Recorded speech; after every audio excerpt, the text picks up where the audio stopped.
সকলের জানা মুমিনের হৃদয়ে আনন্দিত করে শ্রেষ্ঠ মাস মাহে রমাদানুল কারীম আমাদের মাঝে আগমন করেছেন। আল্লাহর হাবিব রাহমাতুল লিল আলামিনের নূরানী জবান থেকে ঘোষণা করছেন, শাবান মাসের শেষের দিকে আল্লাহর হাবিব সাহাবায়ে কেরামের সামনে একটা খুতবা দিলেন। এই আমার সাহাবায়ে কেরাম, এমন এক মাস আসতেছে যেই মাসে আল্লাহ রাব্বুল আলামিন শয়তানকে এবং অবাধ্য জিনদেরকে বেদিবদ্ধ করে ফেলেন, শিকল দিয়ে বেঁধে ফেলেন। তো এই মাস রমজান মাস, এই রমজান মাসে আল্লাহ শিকল দিয়ে শয়তানকে এবং অবাধ্য যেই জিনগুলি আছে ওই জিনগুলিকে বন্দী করে রাখেন। তারপর আল্লাহ হাবিব রাহমাতুল লিল আলামিন বলতেছেন, এই মাসে তথা রমজান মাসে আল্লাহ রাব্বুল আলামিনের আসমান সমূহের দরজাগুলি খুলে দেন, জান্নাতের দরজাগুলি খুলে দেন, একটা দরজাও আর বন্ধ করা হয় না। এবং জাহান্নামের দরজাগুলি এক মাসের জন্য আল্লাহ বন্ধ করে দেন, একটা দরজাও আর খোলেন না। জোরে বলুন সুবহানাল্লাহ। সুবহানাল্লাহ। এই গুরুত্বপূর্ণ ফজিলতওয়ালা মাস আল্লাহর হাবিব বলেন, এই মাসে প্রত্যেক রাত্রিতে জাহান্নাম অবধারিত হয়ে গিয়েছে এবং জাহান্নামীদেরকে জাহান্নাম থেকে এই রমজান মাসের প্রতি রাত্রে রাত্রে তাদেরকে জাহান্নাম থেকে মুক্তি দিয়ে আল্লাহ রাব্বুল আলামিন তাদেরকে জান্নাতি বানান। জোরে বলুন সুবহানাল্লাহ। আল্লাহর কাছে ফরিয়াদ, আল্লাহ আমাদের বংশ বলিয়ান থেকে যত মানুষ অন্ধকার কবরবাসী আছে, আজকের এই রমজানের খাতিরে যেন আল্লাহ রাব্বুল আলামিন আমাদের বংশ থেকে যত মানুষ কবরে, তাদের কবরগুলোকে যেন জান্নাতের বাগান বানায় দেন। সকলেই বলুন আল্লাহুম্মা আমিন। সম্মানিত হাজিরিন, আমাদের প্রত্যেক মুসলমানদের প্রত্যেকটা কালচারের সাথে সাথে একটা একটা ঘটনা জড়িত আছে। বিশেষ করে হাজী সাহেবগণ যখন সাফা মারওয়া দৌড়াদৌড়ি করে, ওই সাফা মারওয়া দৌড়াদৌড়ি করার পিছনে একটা ঘটনা আছে। হযরতে ইব্রাহিম আলাইহিস সালামের ছেলে ইসমাঈল জবিউল্লাহ আলাইহিস সালামকে যখন মরুভূমির মধ্যে ইব্রাহিম আলাইহিস সালাম রেখে আসলেন, রেখে আসার পর যখন পানি শেষ হয়ে গেল, বিবি হাজেরা পানির জন্য সাফা মারওয়ায় 7 বার দৌড়াদৌড়ি করেছেন। আল্লাহ রাব্বুল আলামিন এই ঘটনাকে স্মরণীয় মরণীয় করে রাখার জন্য কিয়ামত পর্যন্ত হাজী সাহেবদেরকে একটা আমল দিয়ে দিলেন, তোমরা হজ করতে আসলে, ওমরা করতে আসলে অবশ্যই অবশ্যই আমার সাফা মারওয়ায় সাই করতে হবে, 7 বার দৌড়াতে হবে। কেন? নবীর আম্মা হযরত বিবি হাজেরা এই পাহাড়ের মধ্যে 7 বার দৌড়েছেন। এই জন্য আল্লাহ উম্মতে মুহাম্মাদি কিয়ামত পর্যন্ত হজে গেলে সাফা মারওয়া সাই করতে হয়। ওই ঘটনাকে আল্লাহ স্মরণীয় করে রাখার জন্য এই আমল উম্মতে মুহাম্মাদিকে দিয়েছেন। জবিউল্লাহ ইসমাঈল জবিউল্লাহ কুরবানিকে স্মরণীয় করে রাখার জন্য আমাদের কুরবানির ঈদে, ঈদুল আযহাতে আমাদের কুরবানি করতে হয়। এমনি করে প্রত্যেকটা ঘটনার পিছনে পিছনে কিছু কিছু ঘটনা আছে। আমাদের আমলগুলোর পিছনে একটা শানে নজর থাকে। এমনি ভাবে রোজা ফরজ হওয়ার পিছনেও একটা কারণ আছে, একটা ঘটনা আছে। সেটা হলো আল্লাহর হাবিব রাহমাতুল লিল আলামিন, দু জাহানের বাদশা রাহমাতুল লিল আলামিন ওই পাহাড় পর্বতে গিয়ে ইবাদত বন্দেগী করতেন। কোরআন নাযিল হওয়ার আগে হেরা পর্বতে আল্লাহর হাবিব না খেয়ে দিনের বেলা অনাহার থেকে, রাতের বেলা আল্লাহর জিকিরে লিপ্ত থেকে আল্লাহর জিকির আজকার করে রাতগুলি কাটাতেন। দিনের বেলা আল্লাহর হাবিব পানাহার থাকতেন কোরআন নাযিল হওয়ার আগে। তারপরে নবী যখন জিবরাইল আলাইহিস সালাম আসলেন তখন কোরআন নাযিল হলো। এই নাযিল হওয়ার আগে কিছুদিন আল্লাহর হাবিব লাগাতার দিনের বেলা রোজা রাখতেন তথা খাবার দাবার থেকে দূরে থাকতেন, রাতের বেলা আল্লাহর ইবাদতে মশগুল থাকতেন। আল্লাহ রাব্বুল আলামিন প্যারা নবী রাহমাতুল লিল আলামিনের ওই ঘটনাকে, ওই আহার না করার ঘটনাকে, পানাহারে থাকা আল্লাহর হাবিব যে খাবার থেকে দূরে থেকেছেন কিছুদিন, ওই দিনটাকে স্মরণীয় করে রাখার জন্য, ওই দিনগুলোকে বরণীয় করে রাখার জন্য আল্লাহ রাব্বুল আলামিন উম্মতে মুহাম্মাদের উপর রোজা ফরজ করেছেন। জোরে বলুন সুবহানাল্লাহ।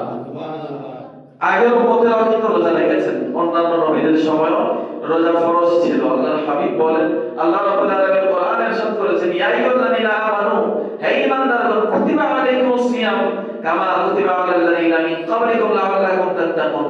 হে ঈমানদারেরা, তোমাদের পূর্বে যারা ছিল, তোমাদের পূর্বে যে উম্মতেরা ছিল, তাদের উপরে রোজা ফরজ ছিল। এই জন্য রোজা এটা নতুন না, কিন্তু অন্যান্য নবীদের সময় তারা যে রোজা রেখেছে, এই রোজাগুলি রাখার ধরন ভিন্ন ছিল। কোন কোন নবীরা বলে রোজা রাখার ধরন ছিল কথাবার্তা থেকে বিরত থাকা, চুপ থাকা, সারাদিন কথা বলবে না, এটাই তাদের জন্য রোজা। আবার কোন কোন কওমের নবীদের রোজা এমন ছিল যে খাবেও না, কথাও বলবে না, এমন কিছু রোজা ছিল। তো আমাদের জন্য আল্লাহ রাব্বুল আলামিন সহজ করে দিয়েছেন, শুধু খাওয়া থাকাই বন্ধ করেছেন, কথা বন্ধ করেন নাই। আল্লাহ রাব্বুল আলামিন আমাদের উপর রোজা ফরজ করেছেন রমজানে। রমজান মাসটা বড় দামি মাস। এই রমজান শব্দের অর্থ দেখতে গিয়ে কেউ কেউ বলেছেন রমজান আল্লাহর একটা নাম, শাহরুর রমাদান মানে আল্লাহর মাস। আবার কেউ কেউ বলেছে রমজান মানে হলো প্রচন্ড গরম। মাসের নামকরণ যখন করা হলো, তখন মাসের আবহাওয়ার দিকে লক্ষ্য রাখা হতো। যেমন রবিউল আউয়াল বসন্ত, প্রথম বসন্ত, রবিউল থানি দ্বিতীয় বসন্ত, বসন্তের সাথে লক্ষ্য রেখে এই দুই মাসের নামকরণ করা হয়েছে। তারপরে রমজান মাসের নামকরণ করার সময় রমজান মাসে প্রচন্ড গরম ছিল, এই জন্য রমজান মানে হলো প্রচন্ড গরম, যেই গরম জ্বালিয়ে দেয়, পুড়িয়ে দেয়। রমজানকে এই নামকরণ করার কারণ হলো রমজান যখন আসে, বান্দাদের গুনাহ থেকে, গুনাহগুলি জ্বালিয়ে পুড়িয়ে বান্দাদের অন্তরকে পরিষ্কার করে দেন, বান্দার অন্তরকে ময়লা মুক্ত করে দেন, গুনাহ মুক্ত করে দেন। রমজানকে এই জন্য রমজান বলে নামকরণ করা হয়েছে। আরেকটা আয়াত বলা যায় রমজান নাম করার কারণ, রমজান শব্দের অর্থ হলো বর্ষাকালের বৃষ্টি। বিভিন্ন আয়াত আছে। বর্ষাকালের বৃষ্টির কাজ কি? যখন বৃষ্টি হয়, ধূলিকণাগুলি ধুয়ে ধুয়ে গাছপালাগুলি পরিষ্কার হয়ে যায়, পরিবেশটা সুন্দর হয়ে যায়, ময়লা আবর্জনাগুলি ধুয়ে যায়। আল্লাহর হাবিব রাহমাতুল্লিল আলাইহি রমজানকে এই জন্য রমজান বলে নামকরণ করেছেন। রমজান যখন আসে, বান্দাদের অন্তর থেকে গুনাহগুলি ধুয়ে মুছে পরিষ্কার করে, অন্তরকে পরিষ্কার করে বান্দাদেরকে বেগুনা বানায় দেয়া যায়। জোরে বলুন সুবহানাল্লাহ। এই জন্য রমজানের নাম রমজান রাখা হয়েছে।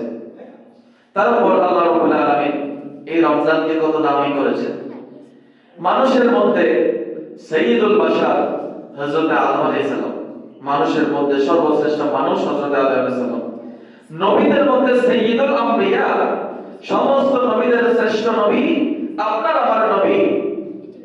কূপের মধ্যে সর্বশ্রেষ্ঠ কূপ হলো জমজম কূপ, ঘরের মধ্যে সর্বশ্রেষ্ঠ ঘর হলো কাবা শরীফ, পানির মধ্যে সর্বশ্রেষ্ঠ পানি হলো জমজমের পানি, লাঠির মধ্যে সর্বশ্রেষ্ঠ লাঠি হলো মুসা আলাইহিস সালামের হাতে যে লাঠি ছিল ওই লাঠি, উটের মধ্যে হযরত শুআয়ব আলাইহিস সালামের উটনি শ্রেষ্ঠ, ঘোড়ার মধ্যে নবী রাহমাতুল্লিল আলামিন যে বোরাকে মেরাজে গিয়েছেন ওই বোরাক শ্রেষ্ঠ ঘোড়ার মধ্যে, পাথরের মধ্যে হাজরে আসওয়াদ শ্রেষ্ঠ। এমনি করে সমস্ত মাসের মধ্যে আল্লাহ রাব্বুল আলামিন রমজানকে শ্রেষ্ঠত্ব দান করেছেন, রমজানকে শ্রেষ্ঠ বানিয়েছেন। জোরে বলুন সুবহানাল্লাহ। সুবহানাল্লাহ।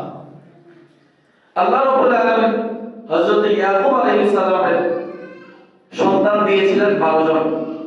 তার মধ্যে হযরত ইউসুফ আলাইহিস সালাম ছিলেন। ইউসুফ আলাইহিস সালামের সাথে ওনার ছেলেরা অত্যাচার করেছে, কূপের মধ্যে নিক্ষেপ করে দিয়েছেন। ইউসুফ আলাইহিস সালাম আল্লাহর এত প্রিয় হয়েছেন, এত ভালোবাসার হয়েছেন। ইউসুফ আলাইহিস সালামের বরকতে ইউসুফ আলাইহিস সালাম যখন শেষ বয়সে গেলেন, সমস্ত ভাইদের সাথে যখন দেখা হওয়ার পর ইউসুফ আলাইহিস সালাম তাদেরকে maaf করে দিলেন। আল্লাহ বলেন, ও ইউসুফ, তুমি যেহেতু তোমার ভাইদেরকে maaf করে দিয়েছো, আমি তো রব্বে কারীম, আমি তো মাওলায়ে কারীম, আমি তো দয়ালু, তবে সবচেয়ে বড় বেশি দয়ালু, আমিও তোমার ভাইদেরকে maaf করে দিলাম।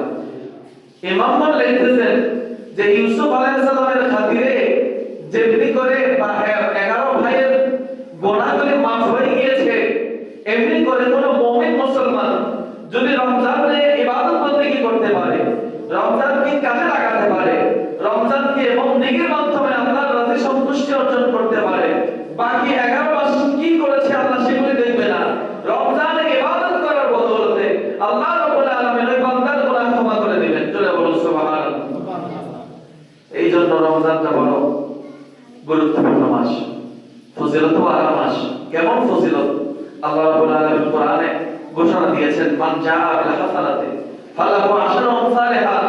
প্রত্যেক ভালো কাজের নেকি, আল্লাহ একটা ভালো কাজ করেছেন, একটা নেকি একটা রাখেন না।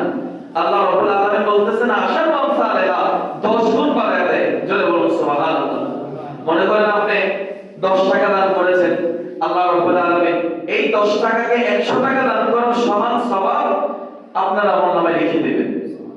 এটা হলো কোরআনের ঘোষণা। এটা বাকি 11 মাস, শাওয়াল থেকে শুরু করে আবার শাবান পর্যন্ত এই 11 মাসের কাহিনী এটা। আপনি দান করবেন 1 টাকা, সওয়াব পাবেন 10 টাকা। কিন্তু রমজান মাসের ক্ষেত্রে ভিন্ন। আল্লাহর হাবিব ইরশাদ করছেন, রমজান মাসে কেউ যদি একটা ভালো আমল করে, আল্লাহ রাব্বুল আলামিন তাকে 70 গুণ বাড়ায়া দেবে। একটা আমলের বদৌলতে 70 গুণ বাড়িয়ে 70টা আমল করার সওয়াব তার আমলনামায় দিবেন। জোরে বলুন সুবহানাল্লাহ। কেউ যদি একটা ফরজ এই মাসে আদায় করে, অন্যান্য মাসে 70টা ফরজ আদায়ের সমান সওয়াব দিবে। এই মাসে কেউ যদি একটা নফল পড়ে, মনে করেন মাগরিবের নামাজের শেষে 2 রাকাত নফল নামাজ আছে, এই নামাজটা আপনি পড়লেন। যোহরের নামাজের শেষে 2 রাকাত নফল আছে, এই 2 রাকাত আপনি পড়লেন। তাসবিহ আওয়াবিনের নামাজ আছে, এগুলি আপনি পড়লেন। এগুলি নফল ইবাদত। আপনি রমজান মাসে এগুলি করার কারণে এগুলি আর নফল হিসেবে আল্লাহ গণ্য করবেন না। ফরজ করলে, ফরজ ইবাদত করলে যে সওয়াব আল্লাহ আপনাকে দিতেন, একটা নফল আদায় করার কারণে একটা ফরজের সওয়াব আল্লাহ আপনাকে দান করে দিবেন। জোরে বলুন সুবহানাল্লাহ। এই জন্য রমজান মাসে ছোট ছোট আমলগুলিও ছাড়বেন না, নফল ইবাদতগুলিও ছাড়বেন না। বেশি বেশি ইবাদত বন্দেগী করার চেষ্টা করবেন। মনে করেন কোরআন শরীফ আজকে এশারের নামাজের পর সূরা মুলক পড়া কিন্তু আপনার উপর ফরজ না, আপনি পড়লে সওয়াব পাবেন। কিন্তু যদি পড়েন, নফল হিসেবে পড়েন, সওয়াব হবে ফরজের। সূরা মাগরিবের পর সূরা ওয়াকিয়া পড়া ফরজ না, নফল ইবাদত। আপনি যদি পড়েন তাহলে সওয়াব পাবেন ফরজের। জোহরের নামাজের পর, বিশেষ করে জুমার নামাজের দিন সূরা কাহফ তেলাওয়াত করা নবীজির সুন্নাত।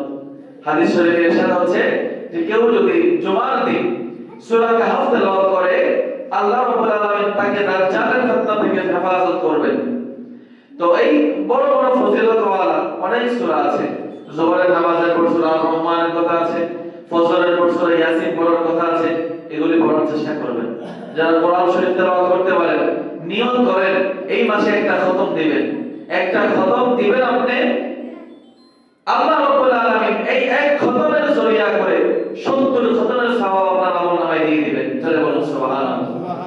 এই জন্য যারা কোরআন শরীফ পড়তে পারেন, প্রত্যেকেই চেষ্টা করেন একটু একটু সময় বের করে, 1 ঘন্টা সময় বের করেন প্রতিদিন। 1 পারা কোরআন শরীফ পড়েন, 1 পারা করে পড়লেই 30 দিনে 30 পারা হয়ে যায়। 1 ঘন্টা সময় 24 ঘন্টার মধ্যে বের করা তেমন কঠিন কাজ না। যারা কোরআন শরীফ পড়তে পারেন অবশ্যই এই রমজান একটা খতম কোরআন পড়বেন। আল্লাহ আমাদের সকলকে তৌফিক দান করুন। সকলেই বলুন আল্লাহুম্মা আমিন। আল্লাহ রাব্বুল আলামিনের হাবিব হাদিসে পাকে ইরশাদ করছেন, এই রমজান মাস এর সম্মানে, রমজানের সম্মানে আল্লাহ রাব্বুল আলামিন বছরের শুরু থেকে মুহররম মাস থেকে জান্নাতকে সাজাতে থাকে। রমজান যে আসতেছে, মুহররম, সফর, রবিউল আউয়াল, রবিউল সানি, জামাদিউল আউয়াল, জামাদিউল সানি, রজব, শাবান, এই 8 মাস যাবত আল্লাহ রাব্বুল আলামিন জান্নাতকে সুসজ্জিত করতে থাকে, জান্নাতকে সাজাতে থাকে। কেন? রমজান আসতেছে। এই জন্য আল্লাহ রাব্বুল আলামিন রমজানের সম্মানে 8 মাস লাগাতার জান্নাতকে সাজায়। জান্নাতের হুরদের শরীরে যখন রমজান আসে, রমজানের প্রথম রাত আসে, তাদের শরীরে একটা রহমতের হাওয়া লাগে। হুরের গায়ে যখন হাওয়া লাগে রহমতের, তারা তাদের এই শীতলতা তাদের বক্ষে অনুভব করে আর আল্লাহর কাছে দোয়া করে, আল্লাহ আপনি আমাদেরকে এমন স্বামী দান করেন যারা রমজানের রোজা রেখেছে, তারা যেন আমাদেরকে দেখে চক্ষু শীতল করতে পারে এবং আমরাও যেন তাদেরকে দেখে চক্ষু শীতল করতে পারি। জান্নাতের হুর রোজাদার স্বামীর জন্য আল্লাহর কাছে ফরিয়াদ করেন প্রতি রমজানের শুরুতে। জোরে বলুন সুবহানাল্লাহ। এই জন্য রোজা রাখা বড় ফজিলতের কথা। রোজা খুব গুরুত্বপূর্ণ। রোজা তো প্রত্যেক মুসলমানের উপর ফরজ।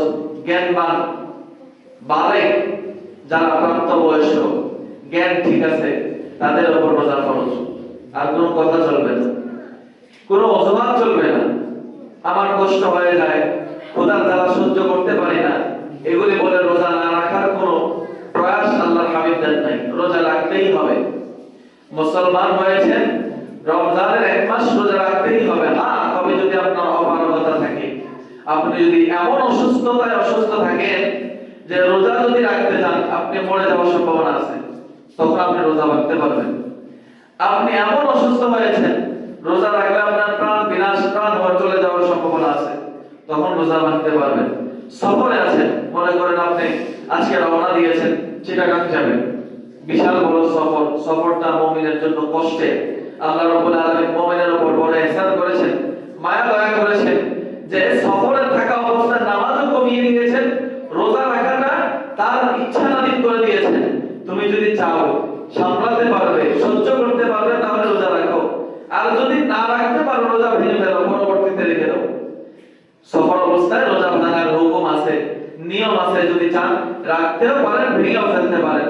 তবে যদি ভেঙে ফেলেন এই রোজাটা পরবর্তীতে আদায় করতে হবে। আল্লাহর হাবিব বলেন, রমজানের একটা রোজা সারা জীবনও যদি কেউ ইবাদত বন্দেগীতে কাটায়, একটা রমজানের রোজার সমান হবে না।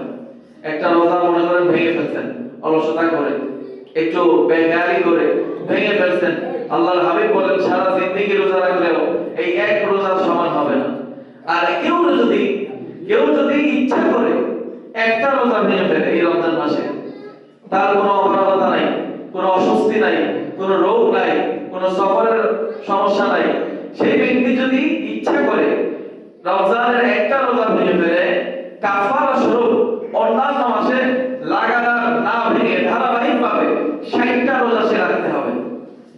আর 60টা রোজা রাখতে যদি অপরাধ হয়, 60 জন মানুষদেরকে খাওয়াতে হবে, মিসকিন। তারপরে এই 60 রোজার মধ্যে যদি আপনি মনে করেন 55টা রোজা ধারাবাহিকভাবে রেখেছেন, 56 নম্বর রোজা থেকে আপনি ভেঙে ফেলছেন, একটা রাখতে পারেন নাই, তারপর আবার ধারাবাহিকভাবে সেটা রাখতে হবে। এত কঠিন করেছেন আল্লাহর হাবিব। রোজা কোনোভাবেই ছাড় নাই। মা বলতেন মাসে কয়েকদিনের জন্য তাদের নামাজ মাফ আছে, তারা অসুস্থ থাকে, কিন্তু রোজা মাফ নাই। রোজা রাখবে না, রমজানে অসুস্থ থাকলে রোজা রাখবে না, পরবর্তীতে এগুলি কাজা করতে হবে। নামাজ মাফ নামাজের পরে পড়তে হয় না। মনে করেন প্রতি মাসে 2-4 দিন মা বোনেরা অসুস্থ থাকে, তাদের নামাজ মাফ, এই নামাজগুলি আর পরে আদায় করতে হয় না, কাজা করতে হয় না। কিন্তু রমজানে যদি তাদের অসুস্থতা আসে, যদি রোজা রাখতে না পারে, এই রোজাগুলি পরবর্তী মাসে পরে আদায় করতে হবে, কাজা করতে হবে।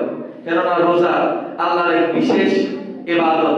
এই ইবাদত লৌকিকতা নিয়ে করা যায় না, লোক দেখানোর জন্য করা যায় না। মনে করেন আপনি মানুষদেরকে দেখানোর জন্য 2 রাকাত নামাজ বালায়াও পড়তে পারবেন, মানুষদেরকে দেখানোর জন্য 10 টাকা দান বালায়াও করতে পারবেন, মানুষদেরকে দেখানোর জন্য জিকির আজকাল একটু জোরে জোরে একটু বালায়াও করতে পারবেন, কিন্তু মানুষ দেখানোর জন্য রোজা রাখতে পারবেন না। আপনি যদি না খাইয়াও, আপনি যদি ঘর থেকে খেয়ে এসে বলেন আমি রোজা রাখছি, কেউ বোঝার অবস্থা থাকবে না যে আপনি রোজাদার না। এই জন্য রোজাটা আল্লাহর সাথে সম্পৃক্ত। মুমিন বান্দা যারা, তারা আল্লাহকে ভয় করে, আল্লাহকে হাজির নাজির জেনে রোজা রাখে। আরে দুনিয়ার কোনো মানুষ আমাকে দেখতেছে না, খেয়ে ফেললে কোনো হবে না, কিন্তু আল্লাহ তো দেখতেছেন। কঠিন প্রচন্ড গরমে তৃষ্ণার মধ্যে পানি সামনে থাকে, কিন্তু রোজাদার মুমিন বান্দা পানিতে হাত দেয় না। খাবার সামনে থাকে, খাবারে হাত দেয় না। এটা তো আল্লাহর ভয়ের নিশানা। আল্লাহ তো বলেইছেন যে রোজা আমি ফরজ করেছি যেন তোমরা তাকওয়াবান হতে পারো, পরহেজগার হতে পারো, আল্লাহর ভয় যেন তোমাদের অন্তরে সৃষ্টি হয়। তো রোজা তো মানুষদেরকে তাকওয়াবান বানাবে, আল্লাহর ভয় অন্তরে জাগ্রত করবে। আল্লাহর ভয় আছে বিদায় ঘরের মধ্যে একা থাকা অবস্থায় গলায় তৃষ্ণা, পানির তৃষ্ণায় গলা ফেটে যাচ্ছে, পানি সামনে আছে তারপর পানি খায় না বান্দা। এটা আল্লাহর আর বান্দার সাথে নিবিড় সম্পর্ক থাকার কারণে। আল্লাহ তো বলেছেন যে প্রত্যেক ইবাদতের জন্য আল্লাহ পুরস্কার ঘোষণা করেছেন। নামাজের জন্য জান্নাত, জান্নাতুল ফিরদাউস, এমন ইবাদত করলে এমন ফজিলত পাবা, এমন ইবাদত করলে এমন ফজিলত পাবা। কিন্তু আল্লাহ বলেন রোজা আমার জন্য, as-সাওমিহি ওয়া আজজিবিহি, রোজাটা আমি আল্লাহর জন্য এবং আমি আল্লাহই তার প্রতিদান দিব। চলে বলুন সুবহানাল্লাহ। কেউ বলেছে আল্লাহ প্রতিদান দেবে কিভাবে? রোজাদারের জন্য দুইটা আনন্দ। একটা আনন্দ হলো ইফতারের সময়, আর একটা আনন্দ হলো জান্নাতে গিয়ে আল্লাহকে দেখার সময়। চলে বলুন সুবহানাল্লাহ। রোজাদার যারা হবে তাদেরকে আল্লাহ রাব্বুল আলামিন জান্নাতে আলাদা কক্ষে নিয়ে তার দিদার দিবেন। চলে বলুন সুবহানাল্লাহ। তো আল্লাহর দিদার যদি দিবেন, সমস্ত নিয়ামত জান্নাত দিয়েছেন, জান্নাতের নিয়ামত দিয়েছেন, এত নিয়ামত, সমস্ত নিয়ামত আল্লাহর দিদারের কাছে তুচ্ছ। সমস্ত নিয়ামত আপনি ভুলে যাবেন যখন আল্লাহর দিদার হবে। চলে বলুন সুবহানাল্লাহ। জান্নাত থেকেও, জান্নাতে যাওয়া থেকেও, জান্নাতের নিয়ামত ভোগ করা থেকেও আরো প্রিয় হবে বান্দাদের কাছে আল্লাহর দিদার করা, আল্লাহকে দেখা। ওই আল্লাহ তাদেরকে দেখা দিবেন যারা রমজান মাসে রোজা পালন করবে। চলে বলুন সুবহানাল্লাহ। এই রমজান মাস বড় ফজিলতওয়ালা মাস। আল্লাহর হাবিব রাহমাতুল লিল আলামিন এই রমজান মাসে মুমিনের জন্য দুই ঈদ ঘোষণা করেছেন। আপনারা শুনেছেন, এক আল্লাহর দিদারের সময়, এক ইফতারের সময়। এই রমজান মাসে যে ব্যক্তি আল্লাহর সন্তুষ্টির জন্য রোজাগুলি রাখবেন, প্রত্যেকটা রোজার বদৌলতে, প্রত্যেকটা তারাবির বদৌলতে, প্রত্যেকটা এই উপবাস থাকার বদৌলত আল্লাহ রাব্বুল আলামিন তার নিজের হাতে বান্দাকে দান করবেন। তো এই ফজিলতওয়ালা দিনগুলি যেন আমরা অবহেলায় কাটিয়ে না দিই, আমরা যেন অবহেলায় এই রমজানকে পার করে না দিই। আমি আপনাদেরকে বলবো, প্রতিদিন তো আমরা সাহারি খাওয়ার জন্য উঠি। এখন 5:08 আজকে সাহারি শেষ হয়েছে, কালকে হয়তো 7-এ শেষ হবে। আপনি যদি 1 ঘন্টা আগে উঠেন, 5-6 রাকাত, 6-8 রাকাত যদি তাহাজ্জুদের নামাজ পড়তে পারেন, রমজানে কিন্তু আমাদের জন্য একটা সুযোগ। অন্য 11 মাস কিন্তু রাতের বেলা ওঠা হয় না, বেকারের জন্য, অলসতার জন্য, ঘুমের জন্য তাহাজ্জুদ পড়ার তেমন সুযোগ হয় না। কিন্তু রমজান মাসে তো লাজে উঠতেই হবে সাহারির সময়। কারণ আল্লাহর হাবিব ইরশাদ করেছেন, তোমরা সাহারি খাও, সাহারির মধ্যে আল্লাহ বরকত রেখেছেন। জোরে বলুন সুবহানাল্লাহ। আপনি সাহারি খাবেন, যদি একটা ছোট্ট খাবার খাচ্ছেন, কিন্তু এই খাবারের মধ্যে আল্লাহ এমন বরকত দিয়েছেন, সারাদিন আপনি মনে করেন অন্যান্য দিন সকালে যদি নাস্তা না করেন, 12টার দিকে কি আপনার খবর হয়ে যাবে। কিন্তু রোজার মধ্যে আপনি যদি না খেয়েও রোজা রাখেন, একটু পানি খেয়েও রোজা রাখেন, এই অন্যান্য রোজা ছাড়া আপনার উপবাস থাকার যে ব্যাপারটা আর রোজার মধ্যে আপনার না খাওয়ার ব্যাপারটা, দুইটা কিন্তু আলাদা।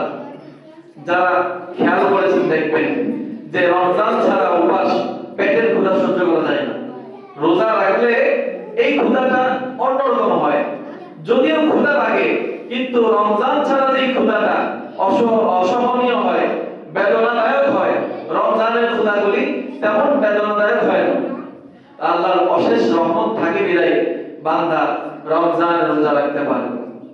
রোজা ফরজ করার আরেকটা কারণ হলো, আল্লাহর কিছু কিছু বান্দা আছে যারা এক বেলা খাইলে আরেক বেলা খাইতে পারে না, এক বেলা খাইলে আরেক বেলা খাইতে পারে না, খুব কষ্ট করে জীবন যাপন করে। আবার আল্লাহর কিছু এমন বান্দা আছে খাবারের কোনো অভাব নাই। তারা যদি একদিন সারা দেশের মানুষকে খাওয়ায় তাদের কমবে না। তো তারা যেন ক্ষুধার যন্ত্রণাটা বুঝতে পারে, যারা ধনী আছে তারা যেন ক্ষুধার যন্ত্রণা অনুভব করতে পারে। এই জন্য আল্লাহ রাব্বুল আলামিন রোজা ফরজ করে দিয়েছেন, ধনীরা যেন ক্ষুধার যন্ত্রণা অনুভব করে গরিবদের প্রতি সহায় হয়, গরিবদের, দুঃখীদের, যারা অসহায় অভাবগ্রস্ত আছে, যারা ক্ষুধার্ত আছে, তাদেরকে যেন ধনীরা খাবার দিয়ে সাহায্য করে। এই জন্য আল্লাহ রাব্বুল আলামিন মুমিনের উপর রোজা ফরজ করেছেন। জোরে বলুন সুবহানাল্লাহ। আল্লাহ রাব্বুল আলামিন অসহায় বান্দাদের প্রতি ইহসান করেছেন, ক্ষুধার্ত বান্দাদের প্রতি ইহসান করেছেন। ও আমার ক্ষুধার্তরা, তোমরাও তো আমার বান্দা, আমি যাদেরকে অনেক টাকা পয়সা দিয়েছি তারাও তো আল্লাহর বান্দা। এই জন্য আল্লাহ চান যেন ক্ষুধার্ত বান্দারা ওই ধনী ব্যক্তিদের থেকে মাহরুম না হয়। আল্লাহ রাব্বুল আলামিন এই রমজান মাস আমাদের মাঝে দিয়েছেন। আল্লাহর হাবিব দোয়া করেছেন, হে আল্লাহ আমাদের হায়াতকে রমজান পর্যন্ত বাড়িয়ে দেন। তার মানে রমজানটা জান্নাতের কোনো মাস নয়, একটা গুরুত্বপূর্ণ মাস, ফজিলতওয়ালা মাস। আপনি প্রতি রমজান মাসে প্রতিদিন আমরা 20 রাকাত করে তারাবি পড়তেছি, বলি না? আল্লাহর হাবিব বলেছেন কেউ যদি 2 রাকাত তারাবি নামাজ পড়ে আল্লাহ রাব্বুল আলামিন তার আমলনামায় 1500 নেকি লিখে দিবেন। জোরে বলুন সুবহানাল্লাহ। পুরা 30 রমজান হিসাব করলে আমরা 600 রাকাত তারাবি পড়ি। 600 রাকাত। আমরা কি অন্যান্য কোন মাসে 600 রাকাত নামাজ পড়া সম্ভব? কিন্তু রমজানে আল্লাহর অশেষ রহমতের কারণে আমরা 600 রাকাত নামাজ পড়ি, কিন্তু 13 পাই না। আর হিসাব করলে কিন্তু হিসাবটা অনেক বড়। 600 রাকাত নামাজ পড়া কিন্তু মামুলি কোনো কথা না। কিন্তু আল্লাহ রাব্বুল আলামিনের হাবিব ঘোষণা করে দিয়েছেন যে তারাবি পড়বা, তারাবিতে প্রতি রাকাতে আল্লাহ রাব্বুল আলামিন 1000 নেকি দিয়ে দিবেন। এই জন্য তারাবি বেশি পড়লেই তো লাভ। এক রাকাতে 1000 বলে যদি 600 রাকাত পড়ি প্রতি মাসে কত হবে হিসাব করতে হবে। এই জন্য যারা রাকাত বলে তারা তো উম্মাহকে ইবাদত থেকে দূরে রাখতে চায়। আল্লাহর হাবিব স্পষ্ট হাদিসে পাকে এসেছে, আল্লাহর হাবিব 20 রাকাত তারাবি পড়তেন, বেতের সহ 23 রাকাত পড়তেন। সাহাবায়ে কেরাম থেকে হাদিস বর্ণিত আছে। ওমর রাদিয়াল্লাহু তাআলা আনহু জামাতের সাথে 20 রাকাত তারাবি চালু করেছেন। আল্লাহর হাবিব কয়েকদিন তারাবি নামাজ জামাতে পড়েছেন। জামাতে পড়ার পর আল্লাহর হাবিব দেখতেছেন তারাবি পড়ার জন্য সাহাবায়ে কেরামের যে আগ্রহ, সবাই উচ্চারণ ঢেউ দূর দূরান্ত থেকে চলে আসে তারাবি পড়ার জন্য আল্লাহর হাবিবের পিছনে। এটা তো সুন্নতে মুআক্কাদা নামাজ, আল্লাহর হাবিব সব সময় আদায় করতেন। তো আল্লাহর হাবিব ভাবলেন 2 দিন জামাত পড়ানোর পর আল্লাহর হাবিব দেখতেছেন সাহাবায়ে কেরাম অনেক জড়ো হয়ে গেছে এই তারাবি পড়ার জন্য। এরপর আল্লাহর হাবিব জামাত পড়তেছেন না। কেন? আল্লাহর হাবিব বলতেছেন আমি ভয় করতেছি আমার সাহাবায়ে কেরামের তারাবি পড়ার যে জজবা, আমি ভয় করতেছি তারাবি না জানি আল্লাহ ফরজ করে দেন। যদি ফরজ করে দেয় সারা দিন রোজা রেখে আল্লাহ রাব্বুল আলামিনের উম্মতেরা আল্লাহর বান্দাদের কষ্ট হয়ে যাবে 20 রাকাত তারাবি পড়তে। এইজন্য আল্লাহর হাবিব তো সুন্নাত রেখেছেন। আপনি অপারগ, আপনি পারতেছেন না, অসুস্থ আছেন, তখন তো ফরজ হলে অসুস্থ থাকা অবস্থায়ও 20 রাকাত পড়তে হবে। এখন আপনি অসুস্থ আছেন, আপনি যেন কিছু হলে আদায় করেন। আপনার 20 রাকাত বাধ্যকতা নাই, কিন্তু 20 রাকাত পড়লে অনেক সওয়াব আছে। আল্লাহর হাবিব উম্মতের জন্য সহজ করলেন। এই তারাবি নামাজ সুন্নতে মুআক্কাদা, জামাতে আদায় করা সুন্নতে কিফায়া। 2 জন মিলে যদি জামাত পড়ে নেয় তাহলে সকলের মোটামুটি আদায় হয়ে যাবে রাকাত। আর সবাই মিলে যদি পরিত্যাগ করে তাহলে সকলে গুনাহগার হবে। ওই যে ইতিকাফের মতো ফরজে কিফায়া একজন আদায় করলে পুরো মহল্লাবাসী আদায় হয়ে যায়, তেমনি ভাবে কেউ যদি তারাবি নাও পড়ে 2-4 জন মিলে যদি পড়ে দেয় তারপরেও এটা আদায় হয়ে যাবে, কিন্তু যে পড়ে সে অনেক নেকির সওয়াবের অধিকারী হবে। যারা পড়ে না তাদের কোনো গুনাহ হবে না। তবে কেউ যদি প্রতিদিন তারাবি ছেড়ে দেয়, সে গুনাহগার হবে, কেননা এটা সুন্নতে মুআক্কাদা। আল্লাহ আমাদের সকলকে তারাবি জামাতের সাথে পড়ার তৌফিক দান করুন। সকলে বলুন আল্লাহুম্মা আমিন। আর একটা ছোট্ট মাসালা বলে শেষ করছি। আবার কেউ মিসগেট হবে না যে হুজুর বলতেছে একদম পড়লেই হবে, কি সবার পড়তে হবে না, এমন না। সবার উপরে সুন্নতে মুআক্কাদা। আমরা যে যোহরের আগে 4 রাকাত সুন্নাত পড়ি, এটা তো আমাদের সবার উপরে সুন্নাত। কিন্তু এটা আপনি অপারগ, একদিন অসুস্থ, পড়তে পারলেন না, এটার জন্য আপনার গুনাহ হবে না। কিন্তু আপনি যদি প্রতিদিনই ছেড়ে দেন তাহলে কিন্তু গুনাহগার হবেন।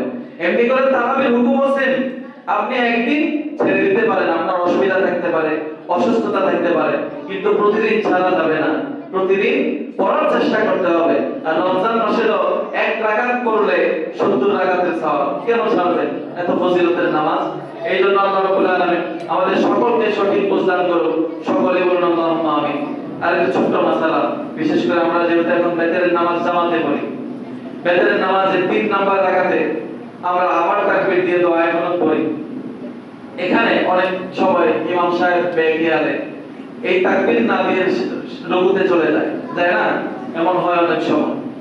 আবার মুসল্লিরা অনেকের মাসালা জানা না থাকার কারণে পিছন থেকে আল্লাহু আকবার বলে তাকবীর দেয়, ইমাম সাহেব যেন উঠে যায়। আসলে এখানে মাসালা হলো দোয়ায়ে কুনুত পড়া হলো ওয়াজিব, রুকু করা হলো ফরজ। ফরজ থেকে ওয়াজিবের দিকে পিছনে আসা যায় না।